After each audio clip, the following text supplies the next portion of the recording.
Bismillahirrahmanirrahim. Assalamualaikum warahmatullahi wabarakatuh. Nahmadu wa nusalli wa nusallim ala sayyidina Muhammad ibn Abdillah wa ala alihi wa sahbihi wa mawala amma ba'd. Ketika Indonesia ingin merdeka, para pendiri negara memikirkan dasar negara yang bisa menjadi titik temu semua agama-agama, suku, budaya, dan lain sebagainya. Sampai ditemukan dan dirumuskan yang namanya Pancasila. Jadi Pancasila merupakan payung untuk semua agama-agama. Karena apa? Negara Indonesia bukan negara agama, kemudian bukan negara Islam, bukan negara sekuler, bukan negara liberal, tetapi negara Pancasila. Kenapa tidak disebut dengan negara agama? Karena Indonesia tidak saja dihuni oleh Muslim, tetapi juga ada non-Muslim, khususnya di wilayah timur.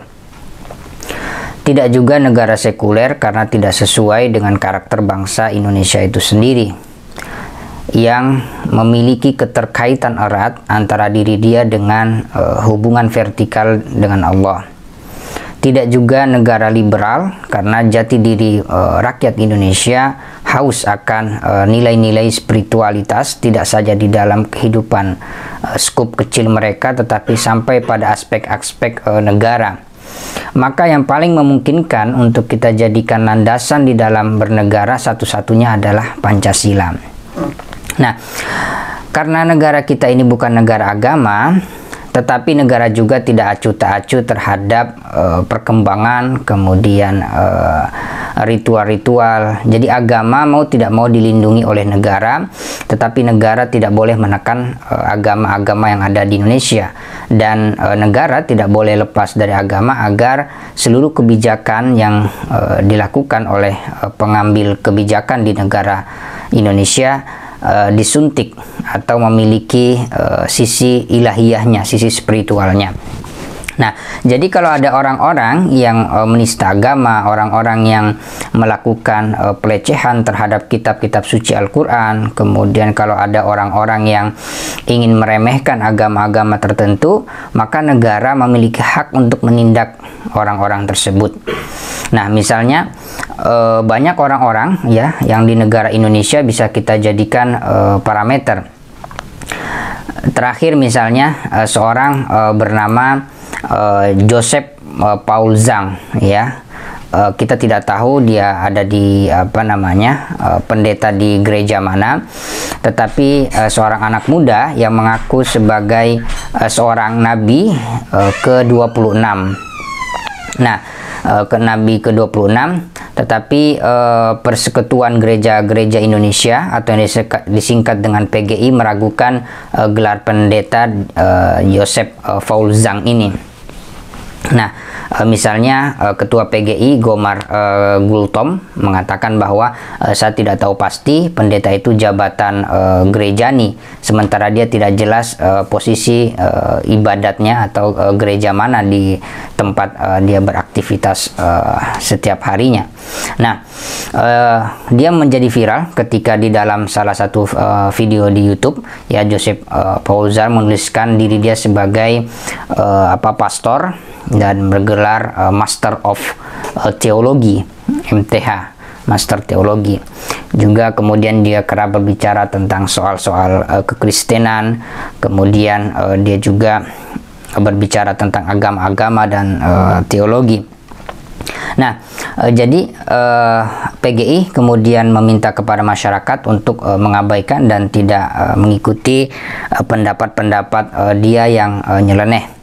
Hingga saat ini polisi sedang memburu, dan ini kita berharap kepada polisi untuk menegakkan keadilan agar agama-agama, penganut agama-agama dan simpatisan dari masing-masing agama tidak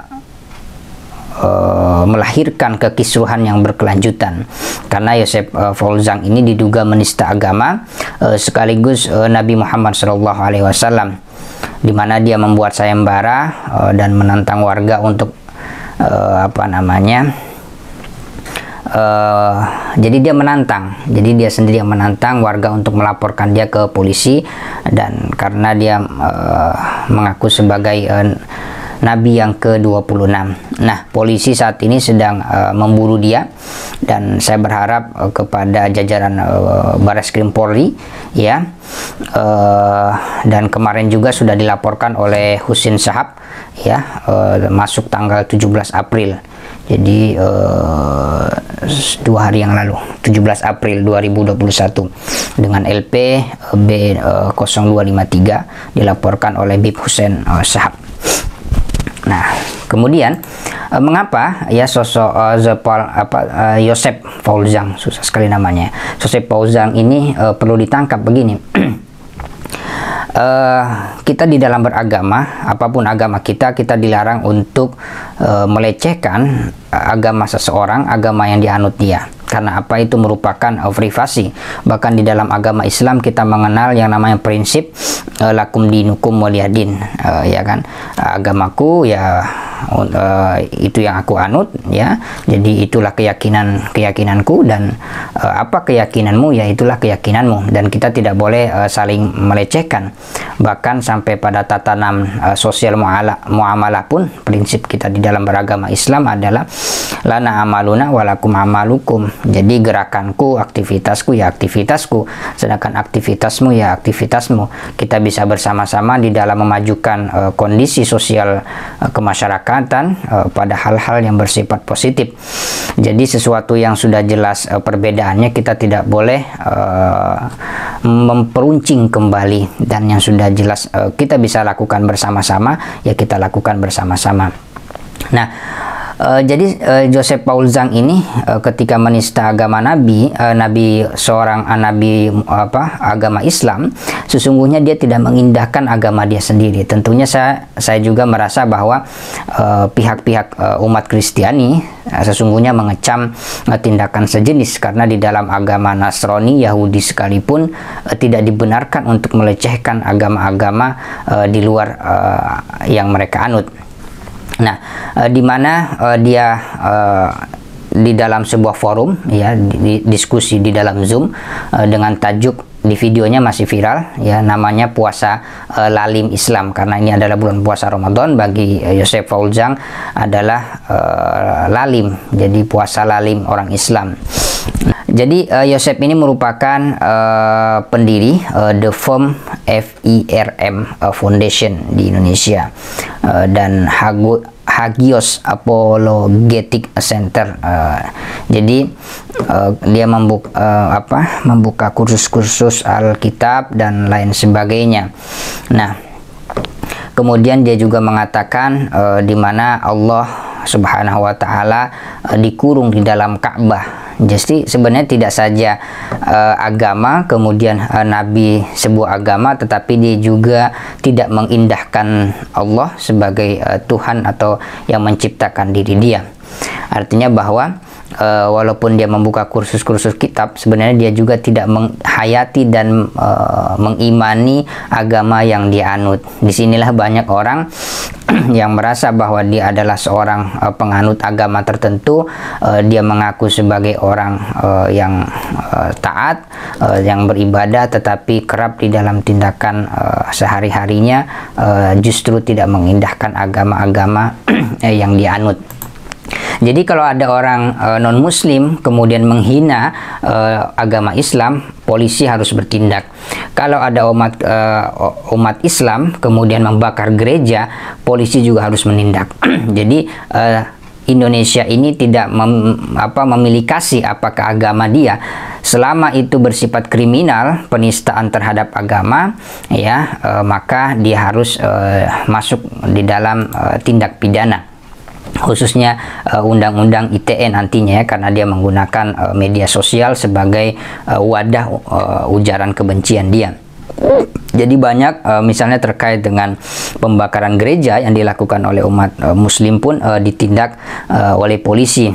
Misalnya saat itu ya polisi pernah menangkap ya inisial NM, warga Tegal, Jawa Tengah, ya di sekitar alun-alun Pemalang, ditangkap karena telah membakar Al-Qur'an.